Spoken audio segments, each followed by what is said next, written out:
প্রবল বৃষ্টির মধ্যে পিকআপ ভ্যানের পেছনে বসে আছে একটি কুকুর। তবে ভিজে যাওয়ার কোনো ইচ্ছাই যেন তার নেই, তাই গায়ে জড়িয়ে নিয়েছে নীল রঙের একটি পলিথিন, যেন সেটি তার রেইনকোট। মজার এই দৃশ্য ক্যামেরায় ধরা পড়তেই ভিডিওটি সামাজিক মাধ্যমে ঝড় তোলে।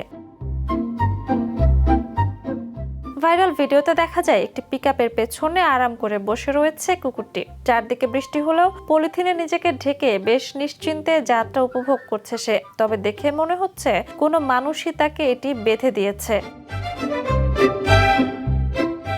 ভিডিওটি প্রথমে মেক্সিকোর বলে প্রচার করা হলেও পরে অনেক ব্যবহারকারী জানান ট্রাকটির নম্বর প্লেট অনুযায়ী ঘটনাটি গুয়েতেমালার। তবে অবস্থান নিয়ে বিভ্রান্তি থাকলেও কুকুরটির এমন উপস্থিতি নেটিজেনদের মন জয় করেছে।